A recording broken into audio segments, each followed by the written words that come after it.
माँ। अरे क्या माँ माँ कर रहा है? बकरी का बच्चा है क्या? अरे माँ, मजाक छोड़ो। मुझे फाइनली वो मेन चौराहे वाली दुकान मिल गई है। अब देखना, आपका बेटा दुगनी स्पीड से पैसा कमाएगा। ओफो, ये क्या? मेरी ऑनलाइन मेकअप क्लास चल रही है।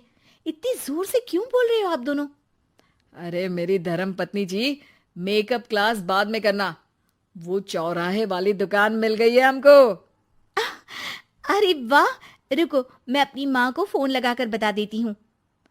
अरे मैं भी अपने रिश्तेदारों को बता देती हूँ। कितनी खुशी की बात है। हाँ हाँ, मैं भी अपने दोस्तों को बता देता हूँ। 1 हफ्ते बाद रजिस्ट्री है। बस, घर में खुशी का मौका था। उन तीनों ने अपने अपने फोन उठाए और लोगों में बात फैलाना शुरू कर दिया। अरे वर्मा आंटी, अब हम भी जल्दी कार ले लेंगे। घर का रेनोवेशन होगा और ठाट से रहेंगे हम भी। अरे, ऐसा क्या हुआ? लॉटरी बाटरी लग गई है क्या? अरे, इस बार चौराहे वाली मॉल में हमको भी दुकान मिल गई है।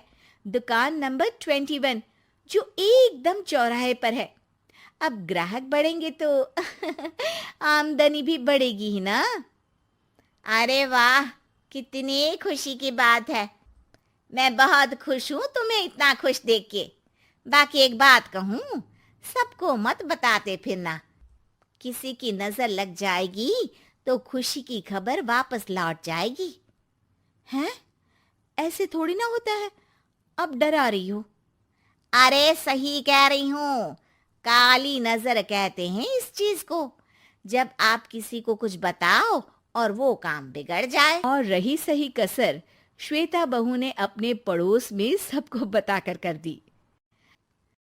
श्वेता इतनी खुश रहती है कि वो वर्मा आंटी की बात पर ध्यान ही नहीं देती, जबकि पड़ोस में और भी लोगों से खुशी की खबर शेयर करती रहती है।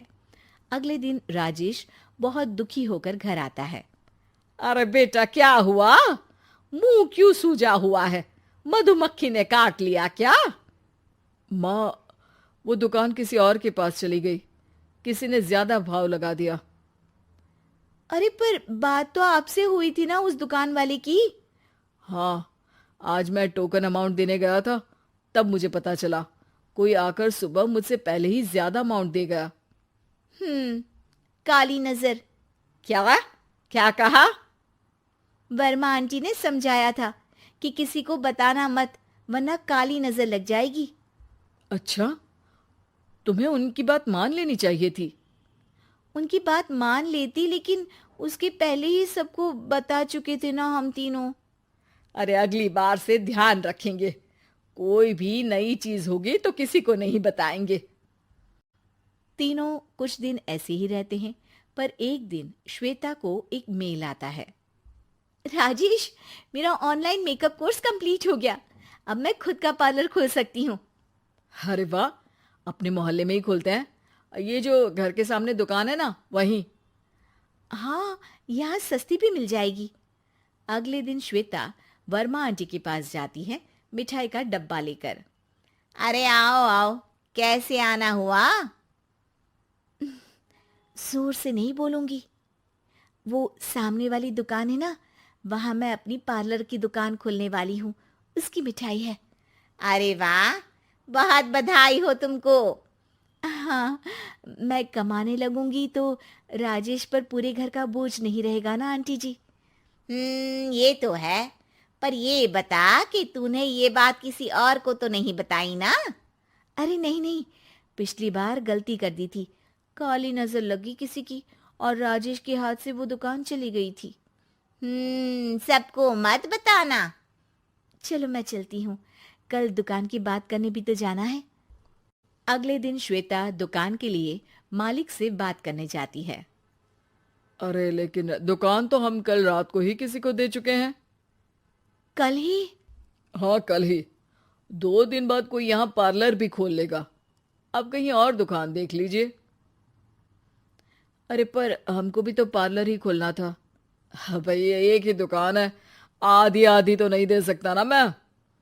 राजेश और श्वेता घर पर हताश होकर आ जाते हैं। इस बार तो किसी को बताया भी नहीं था। अब किसकी काली नजर लग सकती है? सुनो, तुमने माँ को बताया था क्या? अरे कैसी बात कर रही हो? माँ की नजर थोड़ी ना लगेगी। पक्का तुमने किसी को नहीं बताया था ना?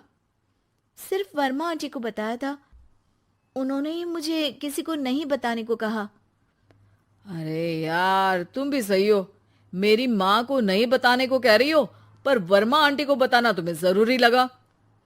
अरे वर्मा आंटी ने ही तो काली नज़र के बारे में बताया था ना। वो हमेशा हमारा भला ही तो चाहती हैं। मेरी माँ भी हमारा भला ही चाहती है। अरे पर चिल्ला क्यों रहे हो? बात नहीं कर सकते क्या आराम से? नहीं आता वो आराम से बात करना, और करना भी नहीं चाहता हूं मैं। दुकान जाने का दुख गुस्से में बदल गया था और राजेश और श्वेता में बात बंद हो गई थी।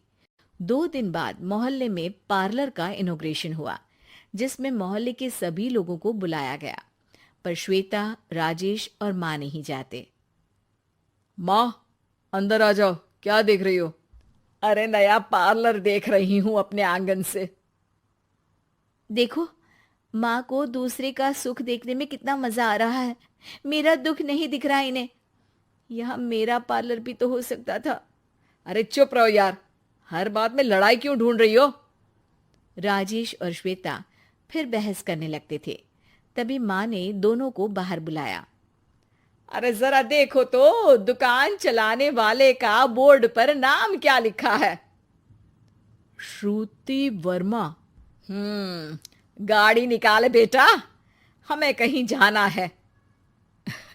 काली नजर का इलाज कराने। राजेश अपनी बाइक निकालता है।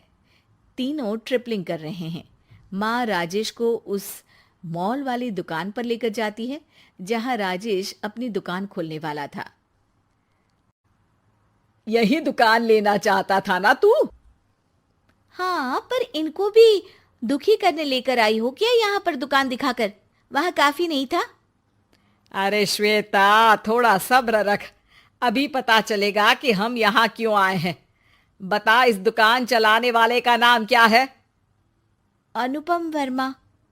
कुछ समझ में आया? वो दुकान वाली श्रुति वर्मा, ये दुकान वाला अनुपम वर्मा, और हमारे पड़ोस में हमने उस दुकानों के बारे में बताया किसको था? अब वर्मा आंटी को। मतलब वर्मा आंटी ही हमारा काम बिगाड़ रही है? नहीं नहीं, ऐसा नहीं हो सकता। ये बस इत्तेफाक है। राजेश श्वेता को समझ में आ जाता है कि वर्मा आंटी की ही नजर काली नजर है। अब क्या करना है? कोई भी खुशी की खबर हो तो काली नजर से बचना है, यानी वर्मा आंटी से बचना है। अरे पर मुझे ये समझ में नहीं आया कि वो हमारे साथ ऐसा क्यों करेंगी। अरे बेटा, एक सीख है, दूर के आदमी को आपकी तरक्की से कम परेशानी होगी, पड़ोसी को ज्यादा।